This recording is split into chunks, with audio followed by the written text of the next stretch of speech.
Alors, dans cette vidéo, nous regarderons la règle de L'Hopital. C'est une règle qui nous permet de calculer des limites avec des formes indéterminées de différents types. Vous avez déjà travaillé certaines formes indéterminées en NYA et on va maintenant les revoir, mais avec cette nouvelle règle. Si vous prenez la page 3 du troisième cahier des notes de cours, on va se retrouver avec des exemples. Donc, je ne sais pas si vous vous souvenez, en NYA, quand on avait des indéterminations de type 0 sur 0, vous aviez trois façons de vous en sortir, c'est-à-dire d'être capable de lever l'indétermination. Vous pouviez soit utiliser la factorisation, le conjugué ou le dénominateur commun. On va faire ensemble l'exemple que je vous présente ici, que vous voyez à l'écran, c'est un exemple que vous pouviez faire en NYA. Alors, quand on remplaçait la valeur de x par 2, on obtenait une indétermination de forme 0 sur 0. Alors, ce que vous faisiez en NYA, vous regardiez l'allure de l'expression, puis on se rendait compte qu'on pouvait faire de la factorisation. Alors, on l'écrivait, on se rappelle que la notation est importante avec les limites. Alors, on réécrivait le terme limite, l'expression limite en avant, et on utilisait la factorisation ici. Alors, vous avez produit somme avec x moins 3 et x moins 2, une produit de 6 puis une somme de moins 5. En bas, on a une différence de carré, x moins 2 avec x plus 2.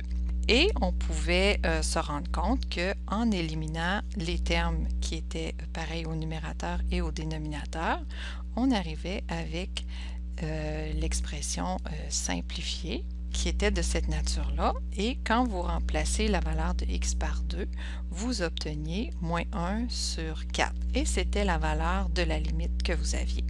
Alors, quand vous étiez en NYA, c'est comme ça que vous résolviez des formes 0 sur 0 quand on pouvait faire de la factorisation. Vous avez également vu en NYA les formes de type infini sur infini. Alors, si on regarde l'exemple que vous avez sous les yeux, si vous remplacez la valeur de x par l'infini, vous arriverez avec une limite dont l'indétermination est de type infini sur infini.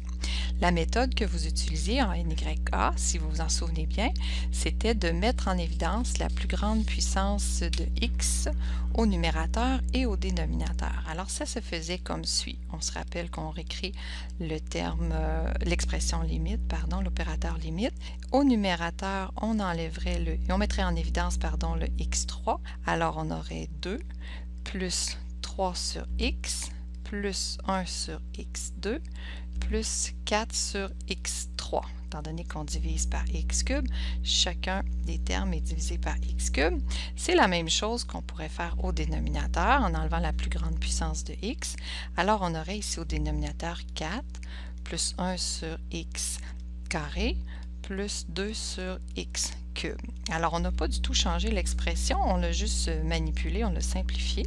Ce qu'on va pouvoir faire après, c'est de éliminer le terme x cube, ce qui va faire qu'on va rester avec l'expression 2 plus 3 sur x plus 1 sur x2 plus 4 sur x3 avec au dénominateur 4 plus 1 sur x2 plus 2 sur x3. Et l'intérêt de cette forme-là, c'est que chacune des expressions dont x est le dénominateur et qu'on a une constante au numérateur vont devenir égales à 0 parce que la limite avec un infini au dénominateur nous donne 0.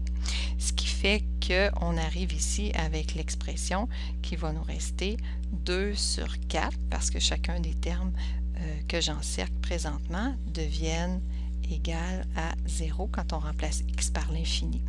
Et ça vous fait une demi. Alors, c'est ce que vous faisiez en NYA pour évaluer des limites de avec ce type d'indétermination.